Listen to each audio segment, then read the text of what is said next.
From cameraman to comedian in a single bound. Actually, sometimes it takes me 3 or 4 bounds when I have my walker. Speaking of walker, Shana didn't tell you that Thomasine, who is the organizer of this tour, couldn't be here tonight. She's off in Houston with real people, I guess. Actually, what she's doing is she's trolling the nursing homes between Corpus and San Antonio, looking for future talent, because this is the over 50 comedy show, right?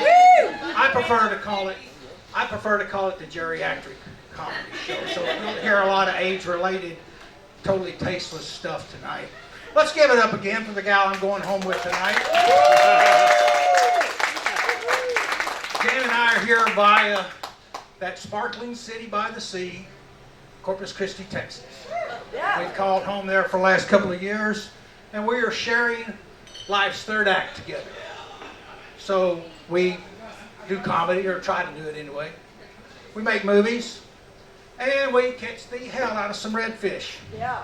All right? Living the Texas retired dream. Okay? The Corpus community has a very vibrant comedy scene. And if you're ever in that area, I would highly advise you to find an open mic or a show. It's free or very inexpensive, and a lot of talent there. We are part of that scene, obviously, and believe it or not, we're older than most of the other comics. Okay? So we have been designated by some of the more intelligent ones as the comedian emeritus. Okay? Which we take seriously. We want to mentor, coach, and teach these people, give them the benefit of our experience and our mistakes. So, occasionally, if they're asked, we give them our observations. It's like, Roland, you really ought not make fun of the biker's girlfriend. And oh, by the way, you probably want to leave out the kitchen door. Or Miguel, if you're having trouble remembering your Joes, you probably need to understand that marijuana is not your best friend. Timeless stuff that'll stick with them. And we also try to be the example, what you can enjoy in life in your third act. That there are some things to look forward to. I'll tell anybody that listens that sex in your 60s is like the SEC. It just means more. Okay? And that to avoid that perilous slip, trip, and fall business, it's always breaking hips and stuff. It's simple. All you got to do is continually waltz or two-step. You ever seen anybody join dancers fall down? Especially older ones? Okay, that's because we got that weeble wobble thing going on. We just don't fall down. Okay, so we look for opportunities to share our wealth. Like you heard, Jan does it through song, and she deals primarily with the physical aspects of getting older. I like to focus more on the psychological aspects.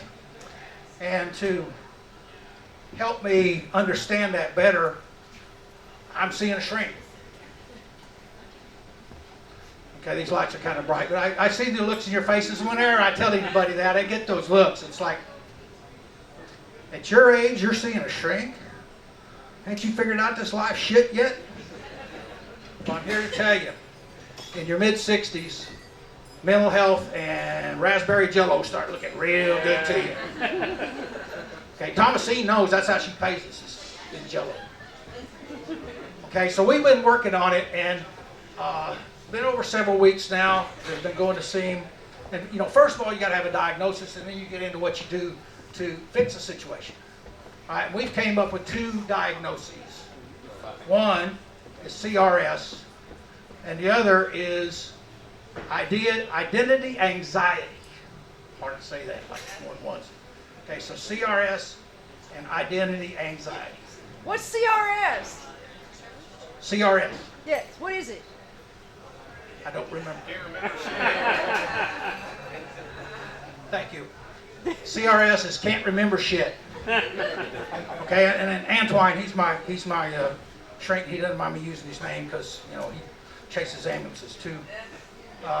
He said CRS is pretty common. That pretty much everybody's going to suffer from it if you live long enough.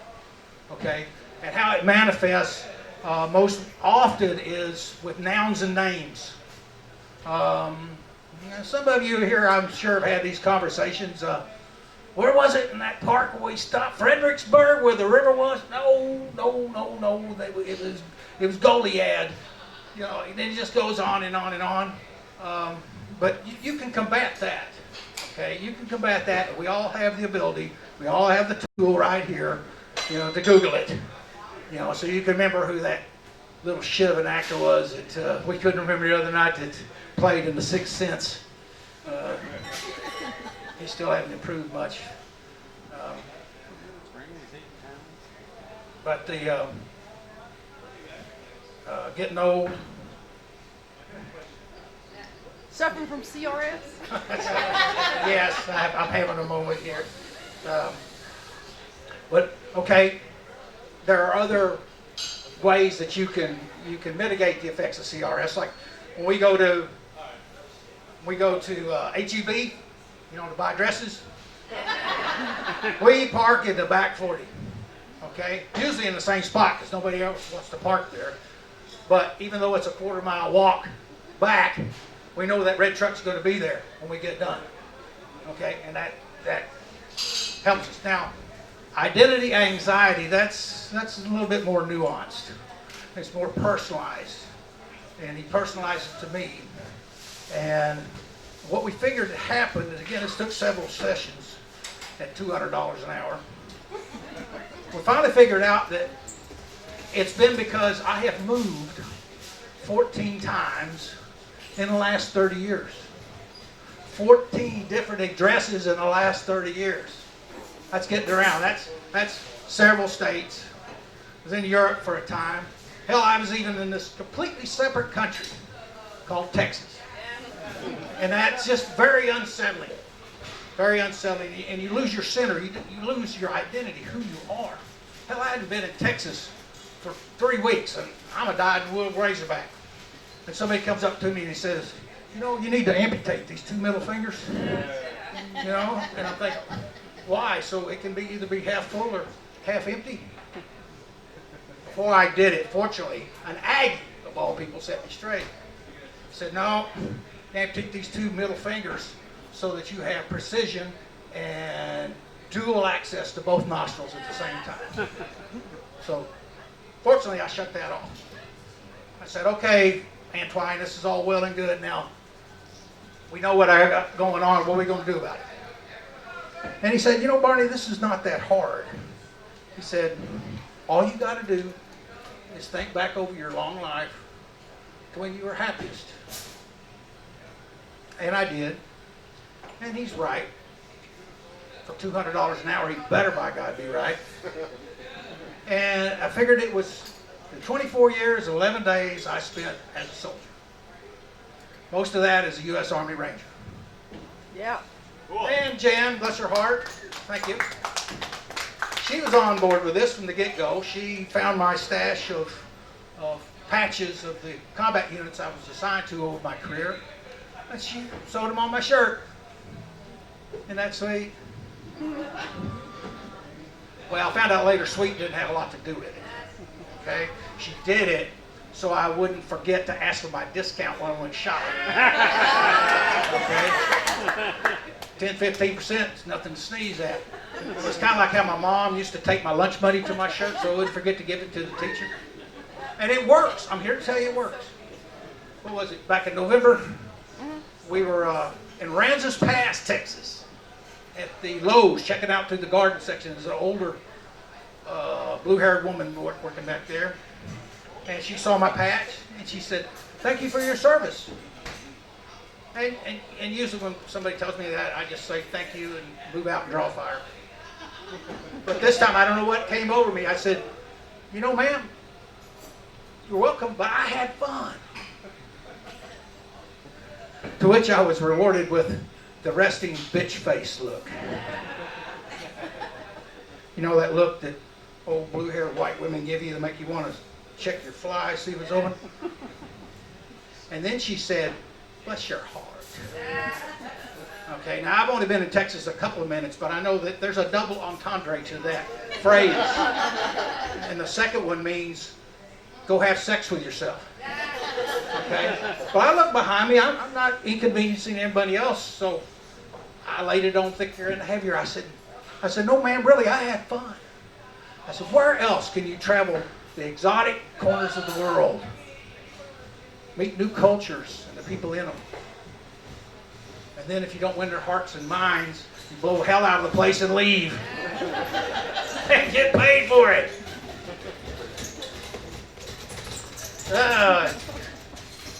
I don't know if you've been keeping up with it, but all the services, with the exception of the Marine Corps and Space Force, whatever the hell that is, been having a hard time making their recruiting goals. So my beloved Army, in its infinite wisdom, has decided to revert back to a recruiting campaign that I remember from the 80s. And looking out over the demographic tonight, I'm sure some of you remember it too. And it is be all you can be. Okay? I remember specifically when it came out because it came on the back of a failed campaign that said, join the Army. We do more before 9 a.m. than most people do all day. Yeah, what a great way to get American teenagers to volunteer, huh? Personally, the one I liked best was the one that the judge used on me. Where he said, Barney, you can go to jail or you can go to the Army. What do you want me to say? So, along with this new campaign, now there's new commercials. I guess the one that the Army had there for a while that had the female sergeant talking about her two mommies wasn't cutting it. So now they've got video of paratroopers jumping out of airplanes and Rangers fast roping out of helicopters. And that's a step up, but to me that's false advertising. Because they make it look real glamorous. And I'm here to tell you, fair paratrooper over here, it ain't. Okay, let me illustrate. This is how a jump day goes. Okay, first of all, they get you up at old dark 30. They herd you into the mess hall, where the main entree is some runny sausage gravy poured over a piece of white Wonder Bread. Does anybody remember what we call that? SOS. Oh, soldiers there. SOS. Shit on a shingle. Because even though it tasted like that, it really stuck to you. 15-year warranty on all perils. Okay, so after chow, you march over to the airborne training area and you rehearse actions in the aircraft, actions in the air under the parachute, and then actions on landing. And then after that, they hang about 80 pounds of equipment on you, and the jump master expects you to make sure that equipment is on there properly. And then you waddle over to the tarmac next to C-130 and you sit, sometimes for as long as an hour, where you can drink all the water you want to stay hydrated, but you can't eat and you can't go pee. And then finally somebody pulls you to your feet and you waddle onto the C-130 and you sit. And then the Air Force gets to do its training flight called Nap of the Earth, where the pilot tries to stay 600 feet above the terrain, be it down in a river valley or over a ridge or around the mountain, and the effect on the guys in the back, especially if they're standing up, it's like staying on the back of a King's Ranch Brahma bull. You're being whipped around there, ricocheting off everybody. So you combine the effects of this turbulence with the fact that your eyes are starting to turn yellow from deadly urine backup, and you're really starting to regret that second helping of shit on the shingle. What do you think that all leads to? Shit yourself. Other end. I heard mess in the pants. It's the other end. It's air sickness. But not to fret. The Army's got you covered. Okay? They issue you barf bags. So you start feeling a little irpy. You pull that thing out of your cargo pocket.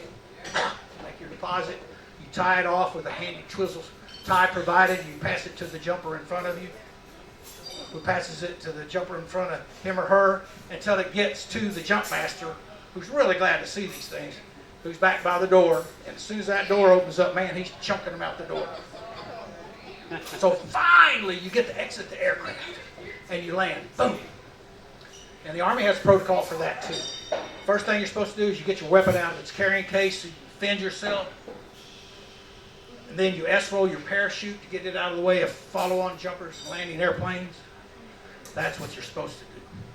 But in fact, the first thing that everybody does before they even get to their feet is they roll over on their side and they take a leak.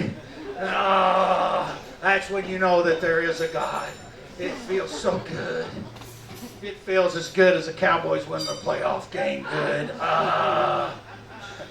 And if it's a cool day on the drop zone and you got a couple hundred Rangers doing this in unison, it creates this urination fog that radiates like 3 or 4 feet above the ground, which is cool for us because, you know, it's good camouflage.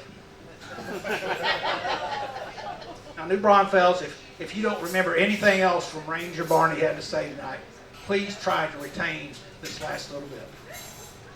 And that is, if any enemies of our great country are ever so unfortunate to find themselves bombarded with dozens of bags of shit on a shingle, they need to understand that their day is getting ready to go from bad to worse. Because there's fixing to be a couple of hundred yellow-eyed, air-sick, pissed off Army Rangers, anxious to show them how we be all we can be. I've been Ranger Barney. I don't do social media, so if you want to keep up with me, I recommend the Most Wanted wall on your closest post office.